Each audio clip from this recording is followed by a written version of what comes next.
Hi, friends, and welcome back to Be Gay, Make History, a history podcast focused on the LGBTQ community. And joining me today is Representative Kameron Nelson. Thank you for taking the time to sit down with me for this interview. Yeah, thanks, Joe. Thanks for having me. For those that don't know, Kameron made history in 2023 by becoming the first openly gay man to be elected to the South Dakota state legislature. And that is a big deal with how conservative South Dakota is politically. Many of my listeners probably have never been to South Dakota. How would you say that growing up and being gay in South Dakota shaped you and affected you into the person that you are today? Oh my goodness. You know, you and I both grow up. We grew up in Rapid City, South Dakota. And I talk to folks and I call it kind of this very crimson corner of a red state. And it kind of has this flair of pull yourself up by the bootstraps type of thing. And for a long time, I really viewed South Dakota as being a little more on the libertarian side, just kind of live and let live. And as long as you do that, then, we're not going to have too much of an issue. And I think growing up gay in South Dakota, it allowed me to grow a thick skin.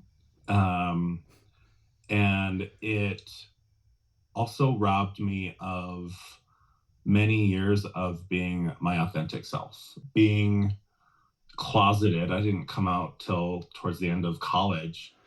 Yep, I remember And because I was out in high school and I know you weren't. yeah. And I just remember, there was a handful of kids that were out in high school and I was still, sexuality is just kind of this ever evolving thing, and you're like learning about yourself as a young person and who you're attracted to, and am I not, is this something that I could pursue, all of the questions that we think about. But I wouldn't have changed it for anything, because I really believe that it's given me the ability to empathize with people in a way that different marginalized communities really need in times of significant stress like we're experiencing now. And I will always appreciate my parents, who just, we didn't have a lot, but we had what we were comfortable. And I remember my mom, this is kind of a side tangent, but it just kind of encapsulates, growing up in a very conservative, probably lower economic socioeconomic area.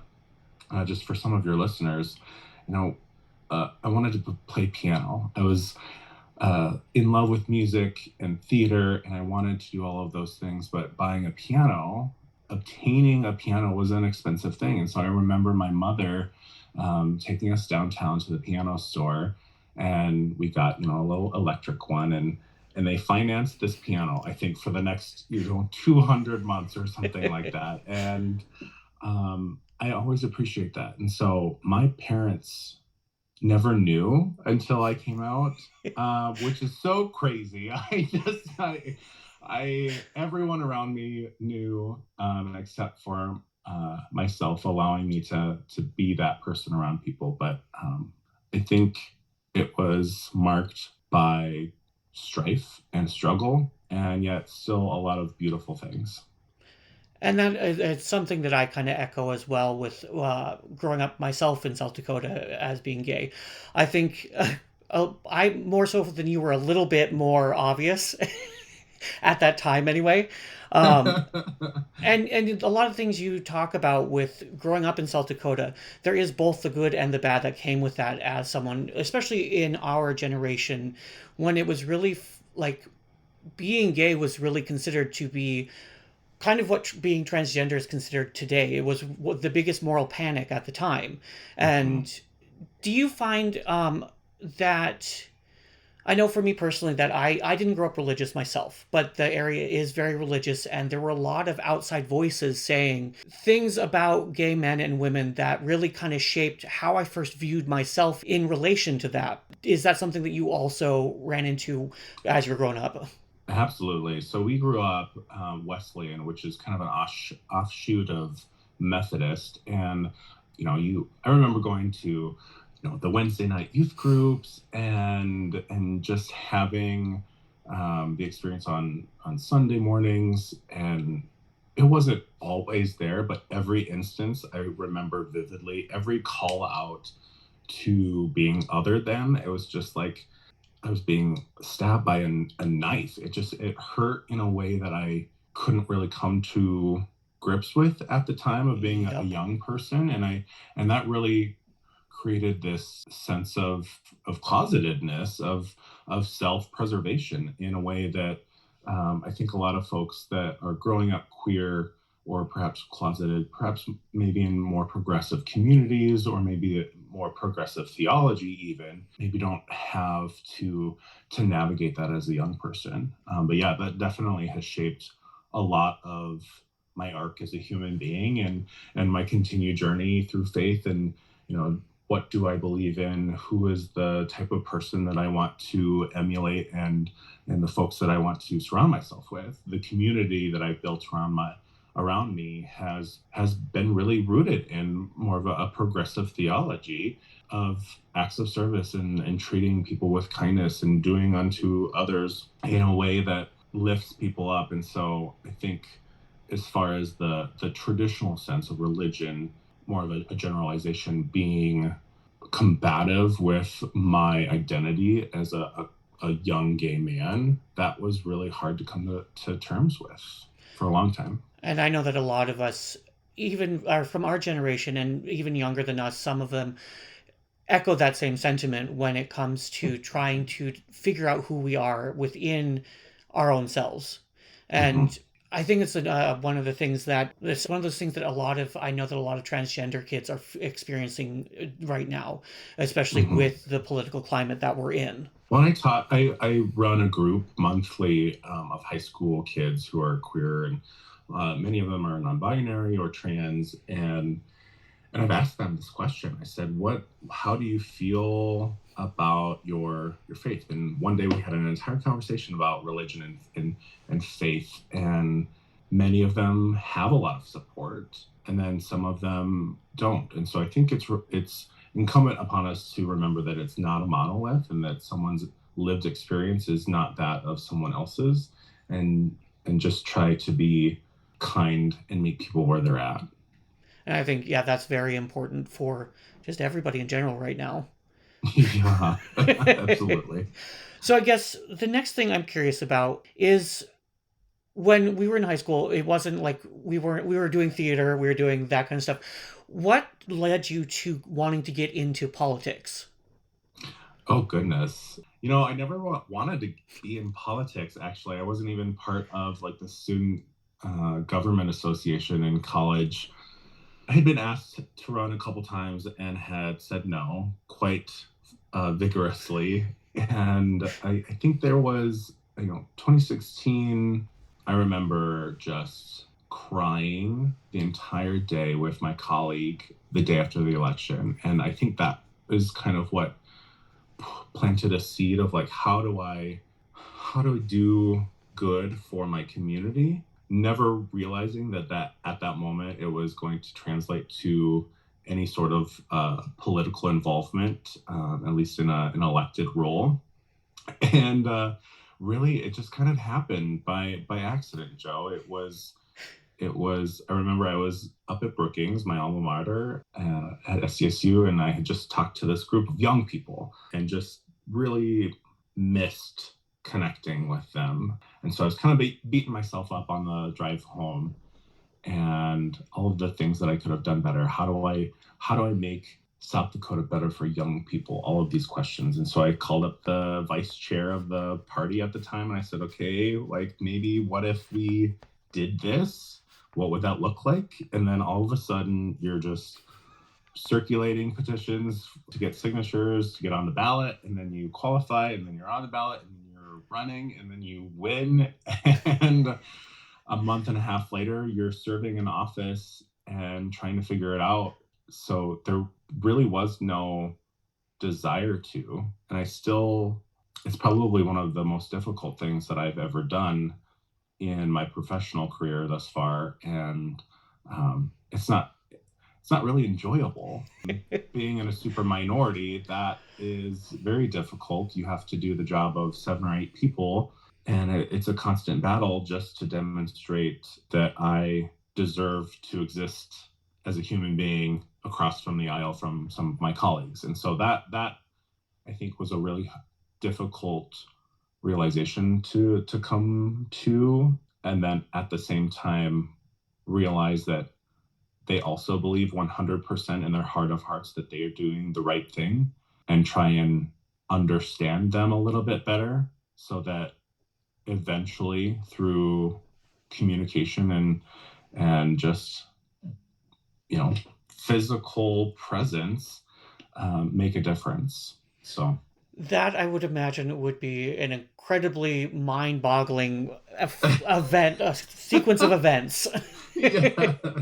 I guess the next question that I had, especially related to going into politics, when you were in the process of your first bid for office, did you know at the time that if you were elected, you would be the first openly gay man elected to the legislature? I found out kind of halfway through our campaign as I connected with different groups across the country. It wasn't certainly anything that I was setting out to accomplish, but it was more of a, oh gosh, okay, well that's really unique, and like that's a first. And then Literally. I think all of the responsibility of what that brings with it started to kind of pile on. And I had not been politically active to a large extent before running for office. I just knew that I wanted to do something good for my neighbors and my community and for this state. But then as you're going through it and you're knocking on doors and meeting people and realizing that there are queer people everywhere in your community, sometimes it feels very isolating in a small community. Sioux Falls, where I live right now, there's about 250,000 people in the entire metro, and that's the largest city or town for some people in the entire state of South Dakota. And it's difficult to find community sometimes that's not connected to either alcohol consumption at a bar somewhere or maybe some intramural sports. And that has changed over the last several years, even as I've been able to sing with the Rainbow Chorus and whatnot and all this stuff. But I think it was a realization when I met young queer people who knew who I was, even without having met them before. And I'll never forget, even this last session, I had a young gal who followed me around as part of her 4-H program. And she absolutely loved it. And it was just a magical day. And she said to me, I never thought that I would see a rainbow flag on the floor of the House in South Dakota. And just those small visual cues that people get to experience along the way and realize that it's a safe place and that things are changing, and slowly but surely. And then her father reached out to me afterward. And that, I'm just in bed crying, reading this message of him saying, you'll never understand what today meant to my daughter. And those moments make it all worth it. We have really tough days, but knowing that someone could have been inspired to do great things really means a lot. I have to tell you that as you were talking about that, with her saying that about the flag, I actually got a bit teary-eyed myself listening to that, because it makes me think back to what it would have been like if we had seen rainbow flags even somewhere in our school or within the community, because at the time it wasn't a thing. And Right. being the person that can provide that for somebody is almost in itself reward enough, I want to say, but it's one of those things that you just can't, like, you hold on to. Yeah. I created a little keepsake box and all of the little notes of all of the young queer people who would send me letters and things like that. I've kept all of them, and it's really special. That'll be awesome to have later on. Yeah. Now, you said that it wasn't until about halfway through the campaign that you realized what your position would be. Um, Yeah. I guess, did that start to change how you campaigned or how you looked at your campaign? We never really campaigned on me being a gay man at all. That would We be never hard to shied do away in from South it. Dakota. Yeah, well, but it wasn't part of our message. Our message was, how do we make South Dakota a place for young people? What does that look like to make sure that they have access to higher education, or even our K-12 system? What does it mean to young parents who are trying to pay for childcare costs? All of these different things that are inherently queer policies, right? You don't Mm-hmm. just have to focus on specific policy, the LGBTQ plus space, for it to be queer policy. Every policy, that everything from property taxes to how our roads are set up, that is queer policy, because we also live here, and we engage with our community. We utilize public infrastructure, sometimes in a very different way.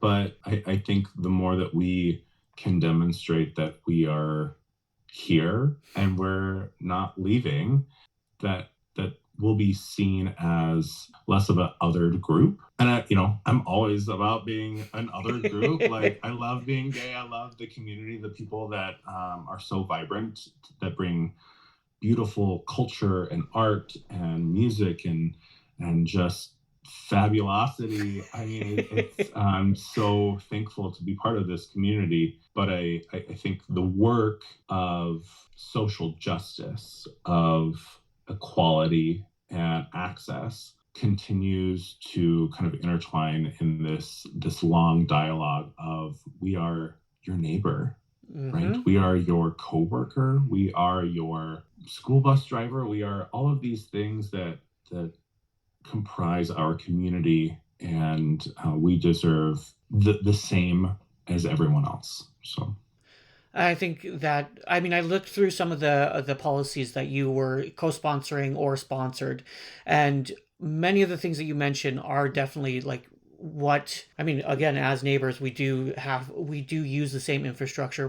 We're parts of the community that you're trying to uphold. And I think with you saying that, the idea of that we're here, we're not going away, really, in my mind, harkens back to Harvey Milk if in San Francisco, Mm, because one of his biggest things was it was time for you to come out. You mm, need to be visible. You need to be seen, because that is how people get normalized to the idea. And it's interesting to me, just connecting things, how we go in waves of that, mm, especially in conservative areas like South Dakota, because I can think back to when I was in college. We had the religious freedom bills come into the legislature. We actually, the day before, had a rally in South Dakota, Rapid City, in the middle of winter, to protest against it, and they got thrown out of office because the legislatures were like, "This is not what South Dakota is about. mm. We are a place for everyone." And so it's interesting how it does a dip, and then we have to like remind them that, hey, we're still here. Yeah. And I think, that level of compassion and focus on the larger bulk of the work that it takes to be a legislator. 90% of the work that we do is kind of this boring, just kind of making sure that the bills are paid and that the regular things are in place. And then it seems like 5% on either fringe feels like this culture war that is more easily digested for a larger mass audience and kind of put in this nugget form. You go to any national syndicated newsroom, and it's the same talking points. And Mm-hmm. again, back to what I said, like the entire LGBTQ plus community is not a monolith, and to boil us down to a few talking points is just really a disservice to an entire group of human beings. But it doesn't reflect our lives at all.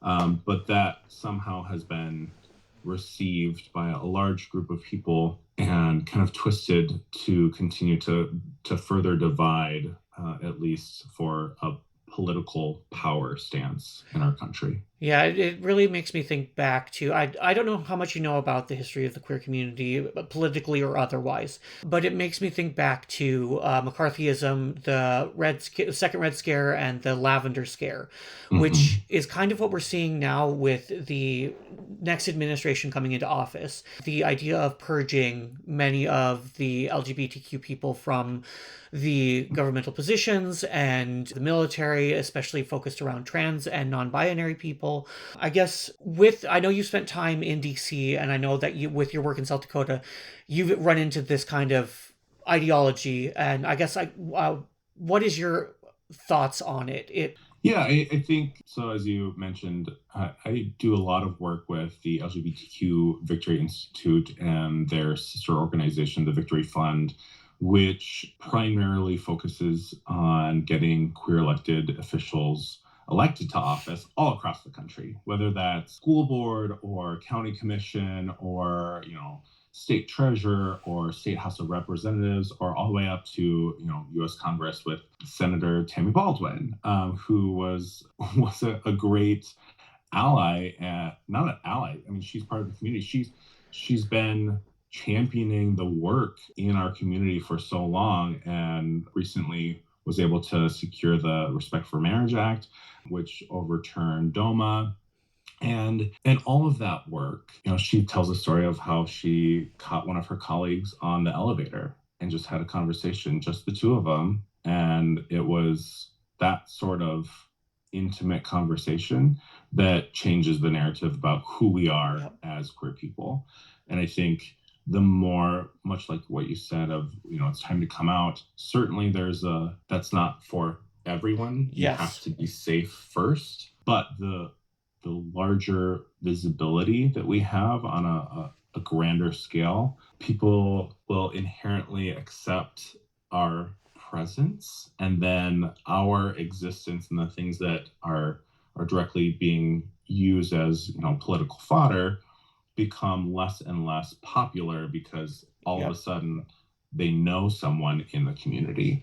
And so I talk about my friend Lee Finke, who is the first trans woman elected to office in the state of Minnesota, and what they were able to do to create this sanctuary state Yep. within their statutory regulations for the state of Minnesota. And droves of trans and non-binary and queer people are moving to Minnesota because their elected leaders have said, this is important. This is the moment to make this happen while we have the ability to do so.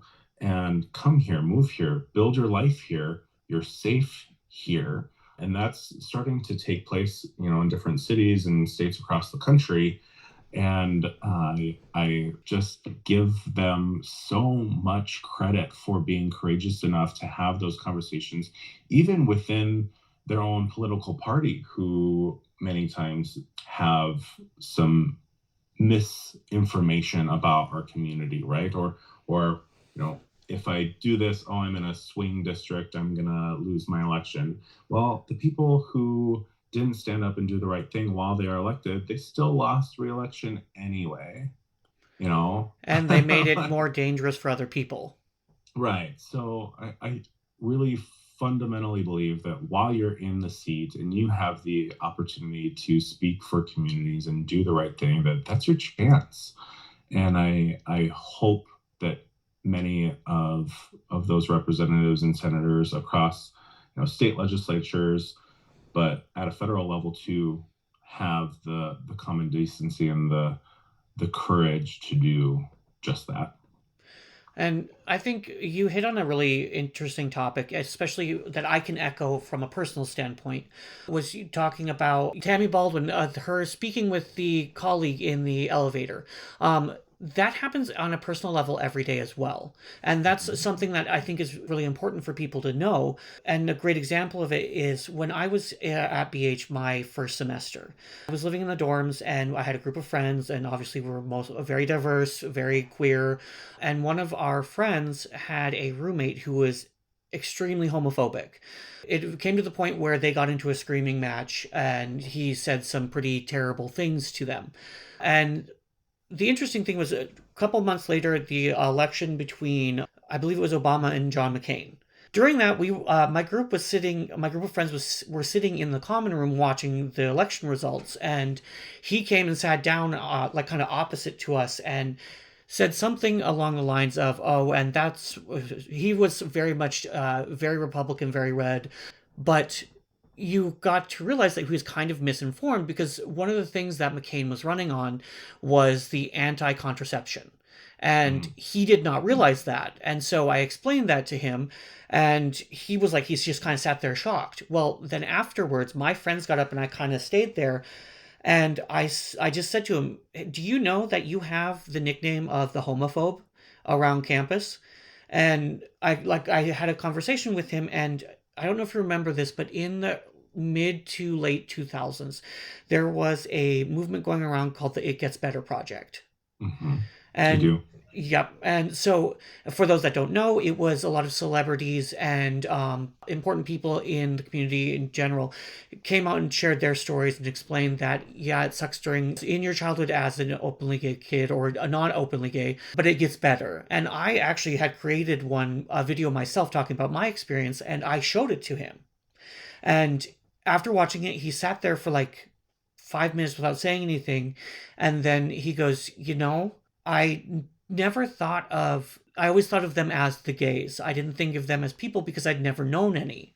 Hmm. And so then talking about the importance of like us, of what's going on politically, with making sure our marriages are safe and stuff, I showed him do you know who, about the Bridegroom documentary? Yeah, yeah, yeah, Yeah. So I showed him the original YouTube video related to that, and I can't watch that one without sobbing hysterically. yeah. But he like it kind of like broke his brain because he hadn't been exposed to that information before. And Mhm. so being able to have those one-on-one conversations with people, to have those discussions and share the information and show that we're not just some crazy group of people that are wanting to do terrible things to children. And so echoing the idea that having those personal conversations when you're safe to do that is going to be one of the most effective things you can do. Absolutely. I agree. All right, so next question I have. What are some of the things that you are most proud of accomplishing being in office in South Dakota? Joe. Well, okay. So I do, as it pertains to the LGBTQ plus community, we had House Bill 1080, which was a prohibition of gender affirming care, come through all of our committee and ultimately both chambers of the legislature my first term. And I just remember being so enraged and hurt by this piece of legislation that I spent hundreds of hours trying to figure out a way to combat in a matter, we have 38 legislative days. So everything goes really, really fast in a part-time legislature like South Dakota, and working with different stakeholders and just being so hurt. And I felt guilty. I felt guilt that it passed, that I couldn't do anything more to help these kids and their parents make decisions for themselves in respect to their healthcare. And I remember being on the floor, and there was just a lot of gross comments made about, any sort of parallel to a lobotomy or just really misinformed perspectives on this sort of care. And then one woman got up and used Martin Luther King Jr.'s lynching speech to support her position of, if you change their hearts, then you'll change their minds type of thing. And I lost it. And she finished, and I got up and I spoke for probably 10 minutes and just shared my story about being a queer kid in South Dakota growing up, and that the people in this room, my colleagues, they have the exact same vote as I do, are the ones that are keeping kids up at night and having to deal with really devastating thoughts as a young person because some, old dude sitting in a chair in the Capitol thinks that you don't deserve to be a human being. And I just remember the response from that day. I got a little feisty, I got a little fiery as a freshman legislator. And immediately, as soon as it was done, and we took the vote, and I thought it was going to be completely 100% party lines, no matter what. And there were three. There were three Republicans that voted no with me, and I felt that was a huge win at the time. It was 60-10. We only had 7 members of the Democratic caucus, and I knew my caucus was with me, even though they still had a lot of journey and learning about all of that. I begged them to come with me on this, and to see 3 Republicans also reject this bill that was really presented in a way of do no harm, but in fact was the exact opposite. It was taking away people who were already on medications. It was negatively impacting them in their life, and just like the stress and anxiety of having to access this or go to a different state and travel and spend money just to exist as a human being. That was probably one of the most memorable moments, I guess, of my career. After that floor vote, one of my colleagues who voted yes came up to me on the floor, and she said, I hope you know that I support you, and I just don't know enough about this. So I'm voting to protect kids. And so I think the biggest thing that I realized is that it was a lack of information, even more so than perhaps a direct disdain for a group of people. And so that taught me a lot that day about how I approach policy and how I approach conversations in my personal life and my professional life, just about how do I connect with people and meet them where they're at, so that big monumental shifts in human nature and in human perception of an entire community can come to fruition. So I would say that. And then, we worked with a lot of diverse communities this last year, Joe. I don't know how much of this you want, but You can go as long as you want. there were, on a global scale, certainly the conflict between the state of Israel and Palestine has been a large focus for a lot of folks. And people either find themselves on one side of the fence or the other, or kind of in this middle tier. And I think ultimately people realize that the state of Israel deserves to have a democracy and defend themselves, but also that Palestinians deserve to live, and that acts of war and genocide should be rejected completely and unequivocally. And through all of that, there were multiple bills of trying to define, as far as a human rights council within the state goes, any sort of anti-Semitism, right? Which was already protected under different sections of state statute for, respect for religion or race or ethnicity, things like that. So this entire thing was being pushed through as a bill to define anti-Semitism from a very conservative lens that also included anti-Zionism as far as territory. And there's a lot of Jewish people that are also anti-Zionist. They don't believe necessarily that those are the same thing, but this group was kind of pushing that, one equaled the other. Yep. And then a larger group of people from different faith communities.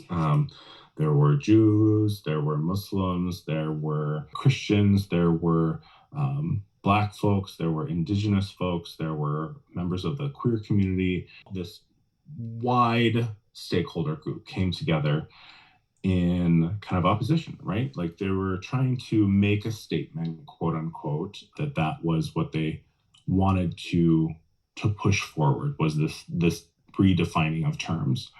And so all of these people representing other communities came together and said, okay, well, what about us? Right? If you're going to protect this one community, and we know that this is clearly a political football, what about the rest of us? We deserve just as much protection under the law as anyone else. And I think we were able to have a dialogue with people and make them at least connect that what they were trying to do for one group was then also missing for everyone else.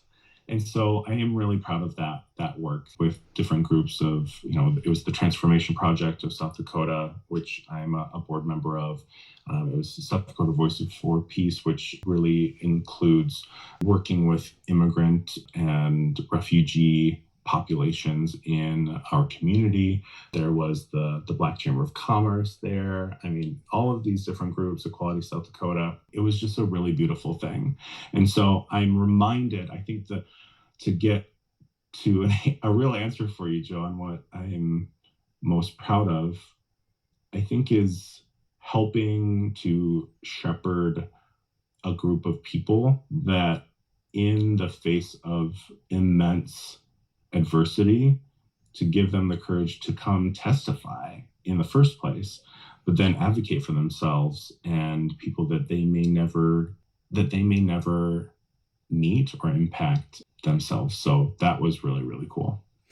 I think another thing that you can be proud of with what you've been doing and with your role within South Dakota is not being afraid to be a voice for the people who need it, especially within the queer community. But I also know that you did work for the Two-Spirit community in South Dakota. For anyone who doesn't know, that is an Indigenous term. I forget, it's an Indigenous American term for people who define themselves as the third gender in the Indigenous culture. Yeah, individuals who are perhaps Winkte, or they view themselves as more of a spiritual third gender. Yeah. And highly celebrated in the history of their community. It's something I've talked about previously in my TikTok about the history of the queer community. And it's a very interesting and vibrant group that was tried to be stamped out by religion. But Yeah. with what we've been talking about, especially with the political climate the way that it is, in your opinion, why would it be important for other LGBTQ people to hold political office? Well, I think it's paramount for our continued existence for other LGBTQ plus individuals to hold office. If we are not at the table having a discussion about policy that greatly impacts us, then we are many times left out, or perhaps vilified in a way we're not able to speak against the untruths about us in those rooms. And I would just encourage anyone to run for office. It was the most beautiful experience, and yet you also have to recognize that everything about your identity will be challenged and in the public forum, and you have to get to a place where you are at least willing to receive those questions and talk about it to whatever extent that you're comfortable, but that people want to know. And I think to be an authentic version of yourself is really, really important. because, again, we are neighbors, we are coworkers, we are uncles, we're mothers and fathers, and all of those things that encompass our community. We deserve to have people who look and think and act like us in those positions that are making decisions about where our tax money goes, or policy that allows us different access to healthcare or education. That's really, really important. I don't know that I ever followed. I don't know that I ever followed queer elected officials growing up. And I certainly understand that people have become exhausted with the political conversation and the rhetoric that is used. And I totally get that and understand that people need to take a break and recharge. But it's really important that we come back to the work. We just elected the first trans woman elected to the U.S. Congress, Sarah McBride, who I've spoken with many times. And immediately in the first week, some of her conservative colleagues are trying to determine where she can and cannot relieve herself in the restroom, which is absolutely wild. And I think Sarah deserves a lot of credit for coming out and saying, look, I will comply with this rule, but just know that I'm not going anywhere. I think she received a lot of pushback from members of the community who are maybe more on the activist side. And Mm-hmm. I want people to understand that we all play a role within this sphere. She is elected to represent the state of Delaware and her constituents.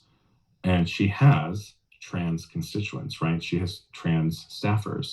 And so that responsibility goes beyond just herself. And I'm not suggesting that we sit down or we roll over and allow that behavior to continue to fester. I think that was part of the criticism of her kind of complying with that. But know that she has a job to do. And if she's able to win people's hearts and minds by saying, I am just as qualified, if not significantly more than most of these people here to do this great work. And so I'm going to focus on that.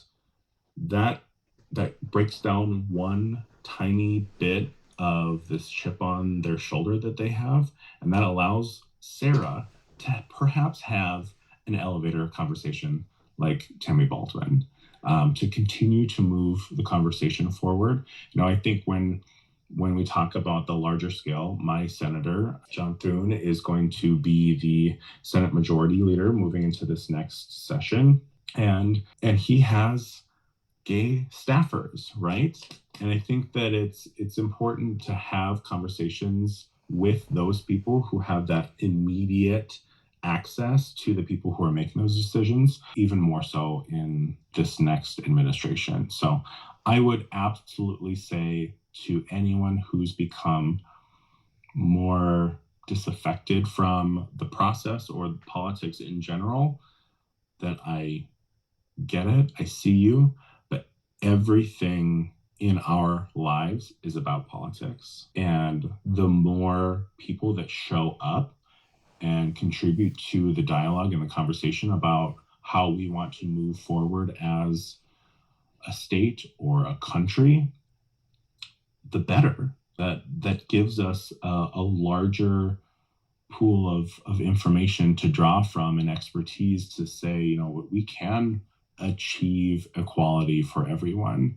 We can achieve equity within the things that make up our lives. We want to be able to put food on the table. We want to be able to love who we love. We want to be able to educate ourselves and continue living the way that we see fit in a free country, in a democracy.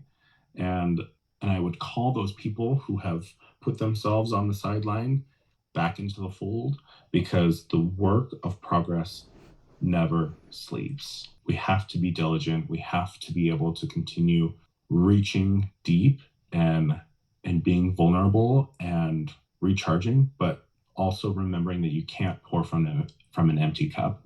You have to do the work for yourself before you can do the work for others. That was a really great answer because it actually covered one of my questions that was going to be what advice you'd have for LGBTQ youth or anybody right now in with what's going on in the political climate. And you Yeah, kind of just like get involved. you wrapped it all up into one. Find a group who's doing the work and say, you know what, maybe I have 5 hours a week that I can help you with whatever. That social justice work, that is absolutely imperative to our continued existence. Mm-hmm. So I'd say get involved. Well, and that get involved even goes just beyond just political. Like what I'm doing is technically not political, but it is because it is.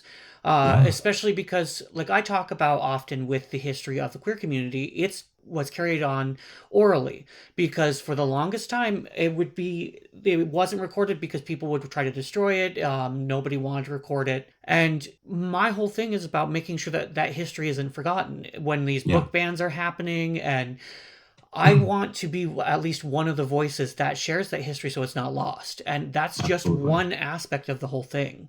Absolutely. Is there anything else that you specifically wanted to talk about that you think we might not have covered? You know, I've thought a lot about what my next plan is, and I'm still trying to figure out what that is. I know that it will continue to be serving communities and on different boards and whatnot. But I think, Joe, I also owe you an apology. You know, as a young person growing up in high school, being what was perhaps one of a few out gay kids in school, um, I've always beaten myself up that I didn't just lock arms with you and support you in ways. And for that, I will forever be so deeply sorry. But just know that, I can't remember who said, I think there's a whole song about it. Forgive the kids that we once were, which is a tough thing to do, but just know that you are supported. And I'm just really proud of where you found yourself in this world. Well, thank you. I will also say that honestly, an apology isn't necessary because I've grown to know that we had to find our place to come out where we felt safe, where we knew who we were. And that is a deeply, deeply personal thing. Granted, I did mine in front of an audience of like 85 people or something during the Matthew Shepard project at school. Oh, yeah. Oh, my goodness. Yeah. And that was unintentional, but that's my style, I guess. But a flair for the dramatic. What, me? Middle child syndrome? Podcast host, influencer, I guess.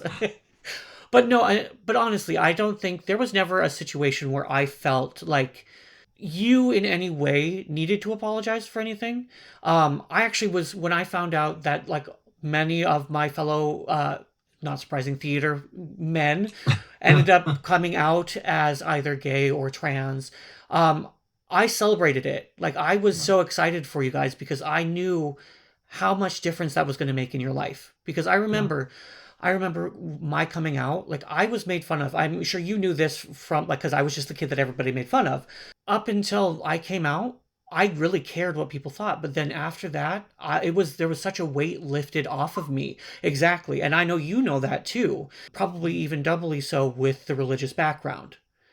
And so I think that feeling of guilt you need to let go of because I don't hold it to you. Because again, we were kids. We didn't know any better. Yeah. And look at how we've grown. Tremendously. So with that is the end of the podcast for this week. I want to thank Kameron for joining me for this interview and his great insights into not just politics, but what it's like to be out and proud in a very rural, very red community. So Kameron, thank you for joining me today. Thanks for having me, Joe. It was a wonderful evening. I'll make sure that we keep in touch as we both move throughout these careers. I would love that. That'd be great.